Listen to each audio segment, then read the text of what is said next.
And Baba, student leadership, as you know very well, has played a fundamental role in this world. Globally, we've had serious revolutions, uprisings, that changed lives for the better. In America, we had the civil rights movement that was started by students, comrades, during the War of America and Cambodia. When we go to South Korea, we had the Gwangju uprising caused by comrades, students. You come back to China and Taiwan, we had what we call the Tiananmen Square protest stroke massacre caused by comrades. Come back to Africa, we have the Arab Springs caused by students because of lack of economic opportunities, corruption, and unemployment of the youth who are the majority across the globe. Come back to Kenya. When Baba was fighting for multi-party democracy, students were at the forefront. But fast forward, what are we seeing nowadays? Comrades are not working. Comrades are sleeping because their leaders are not doing anything. We want to work on the Duale bill. And Baba, the status of that bill, so far, we've already passed the committee stage. We are going for the second reading stage. That is the committee and then the committee of the whole house, where we will pass this bill. It is something that it is just a matter of time and we shall pass it. But that is not the issue, because even during my time, we had very strong student leaders, and equally we had student leaders who were doing nothing. And history still remembers them up to date. And those student leaders went through the universal suffrage. They were elected. For example, without naming names, at any particular time that we were holding demonstrations which are enshrined in the Kenyan Constitution, we used to come together as student leaders. But there are those universities who also felt that they had their right to defend or rather protect the government. Those student leaders went to bed with the government. They were elected through universal suffrage. And Kenyatta University was always very notorious.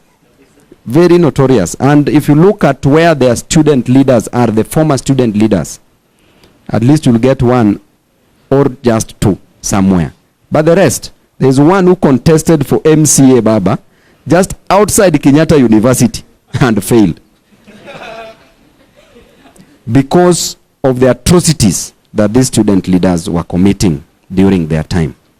As a student leader, the process of getting a student leader during your tenure is through the electoral college system. Now you are a leader. What are you doing? Why are you quiet when Kenyans are suffering?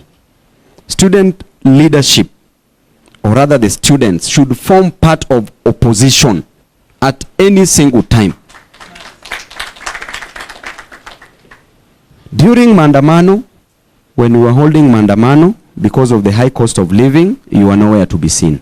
Just save for a few student leaders who were there. But the majority were nowhere to be seen. Why?